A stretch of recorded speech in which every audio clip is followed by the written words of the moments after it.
What's going on, everybody? This is John J. Gaming on the mic here, coming at you with a brand new episode of the Texas Rangers franchise here on MLB The Show 21. And we're just, about midway through our first season with this squad. And we're honestly, this is better than what I expected, to be honest with you. I don't know what else to say. We're 40-40 right now through 80 games. We're hanging in there. Doing granted better than I anticipated us actually doing, and so good. Matter of fact, we are 2.5 games out from the wild card, so we're actually in this thing. Like, we have an opportunity. Maybe make the playoffs in our very first season. I would have never imagined that. Going into this season, but here we are, and that's despite the fact that we can't really hit the ball. We are batting under 250 right now. Our on base percentage, that's under a third.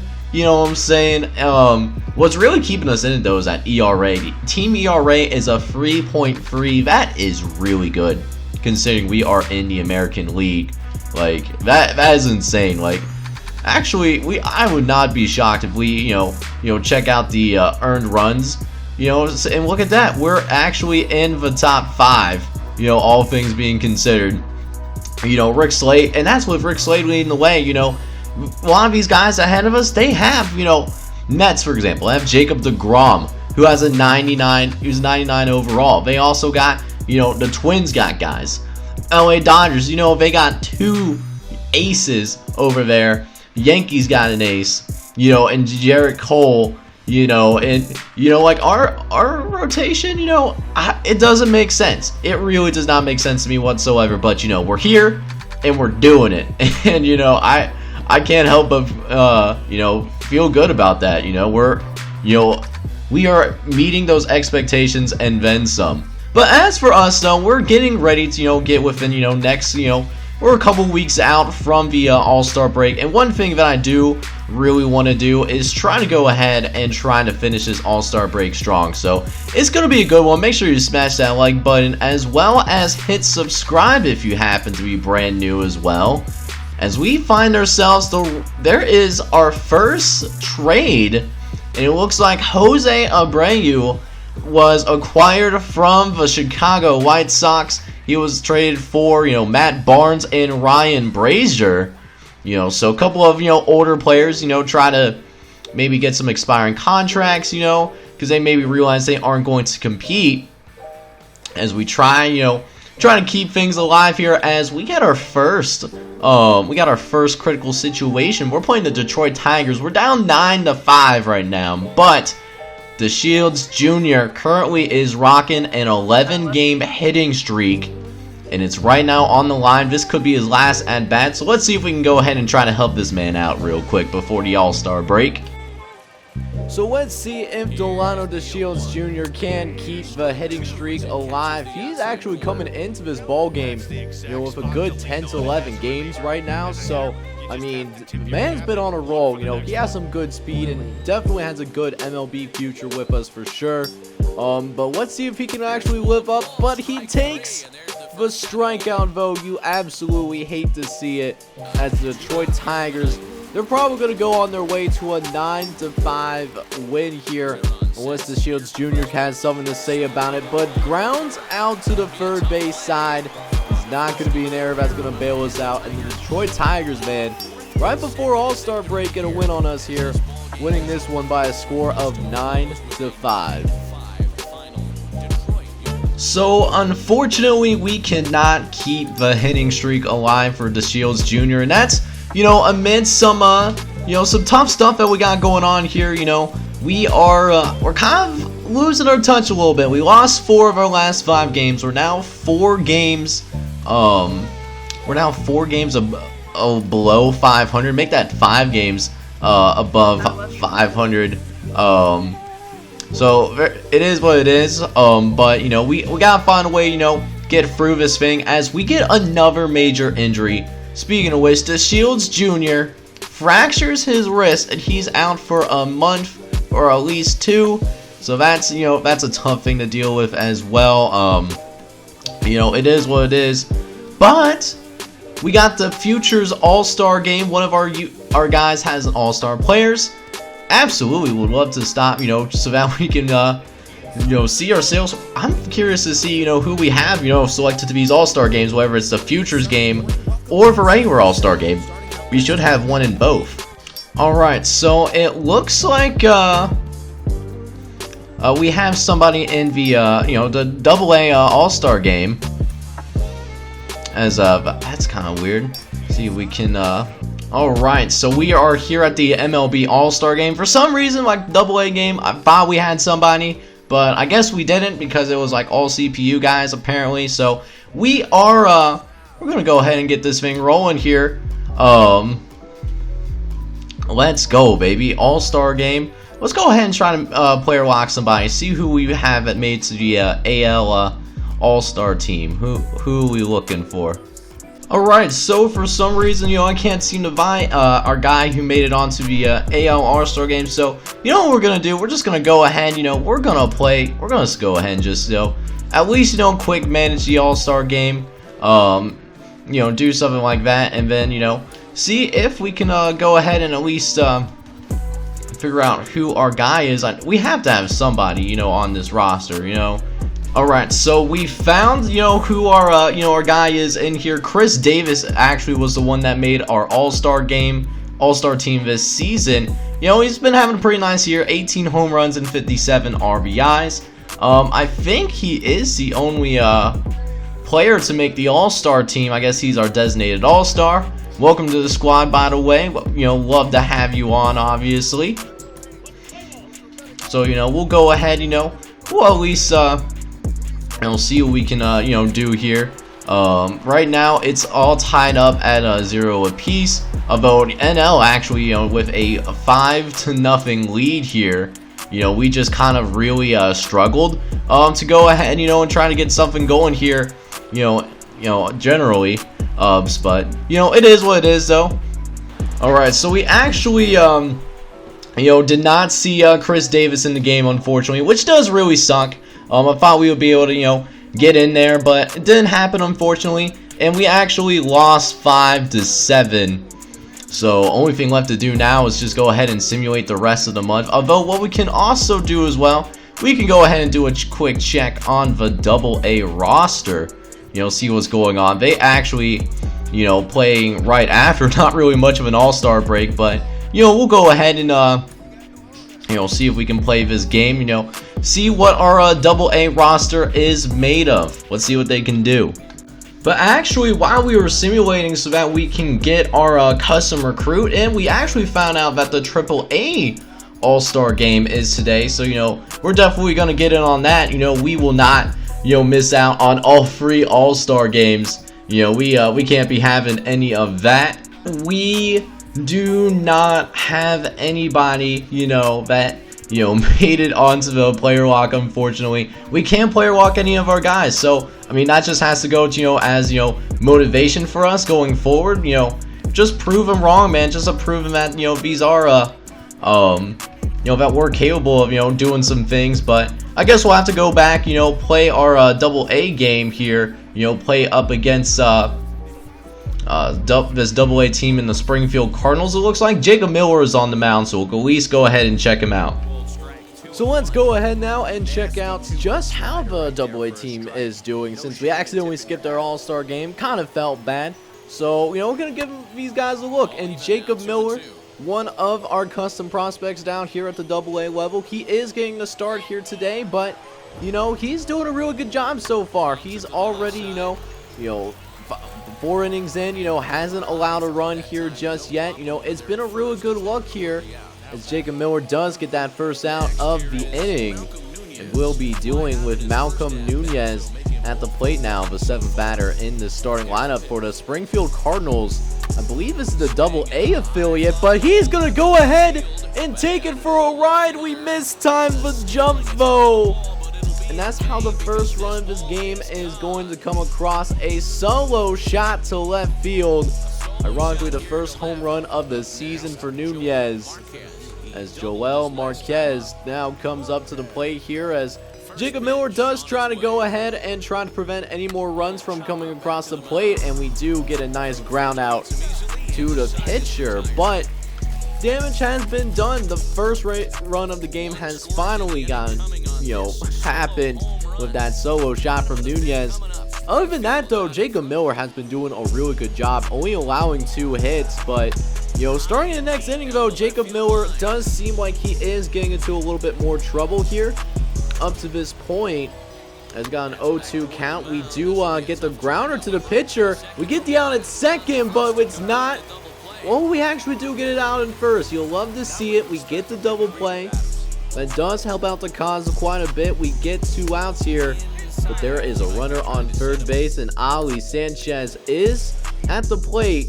We are getting someone warmed up in the bullpen. This will probably be the last inning for Jacob Miller as he gets him out of there, baby. Let's go, man. Jacob Miller with the pitching clutch. You'll love to see it, getting a huge strikeout here in order to keep it a 1-run game. Still this offense for the Frisco Rough Riders, they just had a really tough time, trying to get any sort of offense going here, and really just putting quite a burden on this pitching staff here, as we did go ahead and pull Jacob Miller following that 6th inning. So now Stefan Villanez is now on the mound, trying to go ahead, keep it a 1-0 game here, as we do get him Nick Plummer to an 0-2 count here to begin, try to end this 7th inning, trying to keep it just a 1-0 ball game, as the 0-2 pitch is away, and we do get the 2nd out, so we do keep it 1-0 here. But again, we need our offense to step up. We need them to respond. We got some good bats here down in Frisco, Texas. We just need them to come through, man, and they just have not come through, to this point in the ball game. We will have a new pitcher, on the mound for us here once again, trying to keep guys fresh. We do have a long, and I mean a very long season ahead of us here. Not only for the major league guys, but, AAA and AA, even those shortened seasons, it can be a grind down here as well. Just trying to keep everybody fresh. Not as much caring about winning here at the AA and AAA level, but more so, about making sure that, guys develop properly, so that, some of these guys that are down here at the AA and AAA level, they can go ahead and be future contributors for our major league roster. But we do give up a run there, as Josh Sabors does make this a 2-0 ball game here for the Springfield Cardinals. As we do try to go ahead, there is a runner on second base. Could use a strikeout here, and we get it, baby. Let's go, man. First strikeout of the day for Josh Sabors, who does allow a run, but also gets his first strikeout as well, as we got 2 outs here. 0-2 count coming here is Ali Sanchez, batting .391 with runners in scoring position. We still challenge him anyways, and we get him the strikeout swinging, as the Springfield Cardinals, adding another run onto what has been a really defensive ball game. Only a 2-0 lead here. Our Rough Riders, they still have the capability of coming back and winning this game here potentially. We just need them to come through here, as we will go up against Kyle Lewey, the closer, it seems like, for the Springfield Cardinals. Just gotta make sure we gotta rough him up a little bit here. He is a pretty good pitcher down here at the AA level, less than 250 batting average, and we got a golden opportunity. Finally, runners in first and second. Let's see if Kyle Blake has what it takes to move the runners along. We foul off that first pitch, and so 0-1 count coming up here, as Kyle Blake, he has lined out and has also ground out in this ball game. So he's made good contact, over the course of the game so far, but has not turned that into hits just yet. Let's see if they can move a runner along, as Kyle Blake is going to get a base hit at first, and they're also going to send the runner as well when we finally get our first run of this game. And that's our tying run is now at third base thanks to that hit by Kyle Blake. And so on top of that, we're going to pinch hit with Gary Buckingsworth, who is another custom prospect here as well, batting .257 going to this game. It was originally going to be his day off, but a critical moment in this game here. We need to go ahead trying to move the runners. Literally anything but a double play. But Gary gets us into that double play, though. You absolutely, and I mean absolutely, hate to see it. It was not a bad hit ball, but it was just right to the second baseman, unfortunately. So because it was a double play, that does end the hope for us here to try to go ahead and tie this ball game up, as we now have Malcolm Nunez, back at the plate here once again. 1 for 3 with a solo home run back in the 5th inning. As they're going to get another one here, it looks like. Nunez with a 2 home run game, although this one just barely gets over the fence as well. 358 feet. Nunez hits this home run. It's only his 2nd home run of the season, but both of them have come in this ball game here. And so the Springfield Cardinals are going to get their insurance run on, across the plate. And it's back to being a 2-score game here once again. You absolutely hate to see it. Best thing we can do is, at least just try to, get all of these other guys out here, keep it a 2-run game, and then hope we can make a rally in the 9th inning as we do make, that 3rd out. But Malcolm Nunez deserves to be player of the game, bringing in 2 of the 3 runs here for the Springfield Cardinals. That's been the ultimate difference so far, as we're actually down to our last out here, trying to make a rally with Anderson Bahia at the plate. We ground out to the 3rd base side, and our Double-A team, when we go check them out, loses to the Springfield Cardinals by a final score of 3-1. So we end up losing this game 3-1, and Jacob Miller, he actually had a pretty solid pitching game. 6 innings pitched, only allowed 4 hits, 3 strikeouts, but allowed 1 run, which gave him a loss. Imagine that. We just didn't have any run support for our guy. We pitched in Buckingsworth. That didn't work out for us. He got us into a double play. Billy Ray, another customer recruit, he was 1 for 4 with a strikeout. And then Joe Henry Jr., he's also a customer recruit. He was 1 for 3 as well. But, not a lot of good work happening whatsoever. We only have 1 person played well, Wendezo, 2 for 2. But other than that, we really struggled in this game. And it's you hate to see it. We had a ton of double plays, and we got rocked in this one, it seemed like. Which really goes to show why we didn't have any starters at the Double-A All-Star game, the Triple-A All-Star game, or even the actual MLB All-Star game. I couldn't lock in with anybody, which is really unfortunate. But it is what it is. Just some things that we have to, deal with. Trying to continue to, we have to build up our farm system.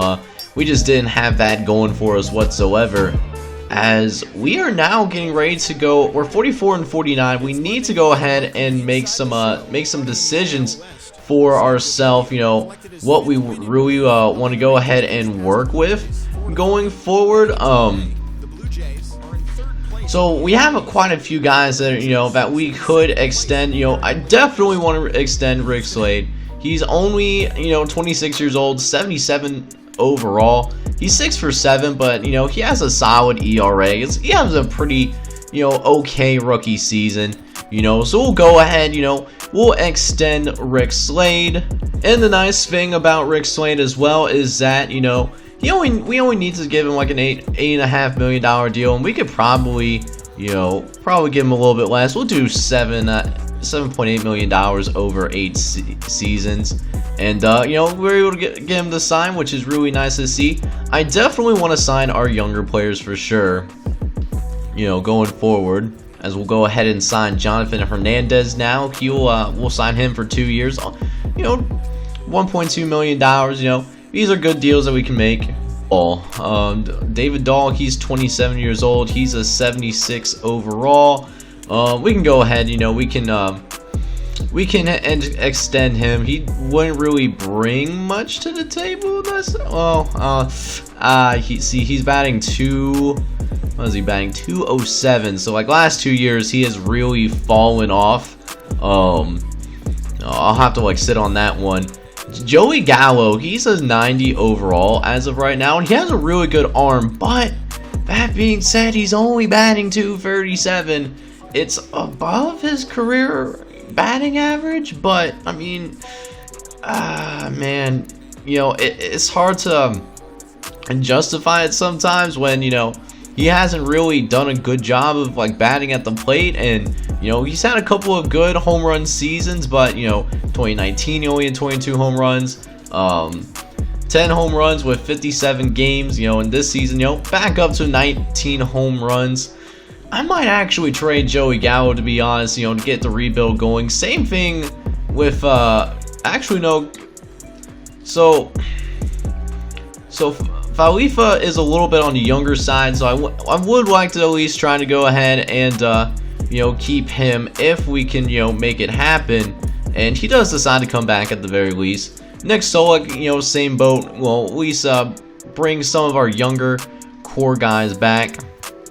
So let's see if they'll do that. So yeah, man, I think I'm gonna want to see, you know, Joey Gallo get traded at the end of the day. You know, other than the power, he's not really, there's not really much that he can do.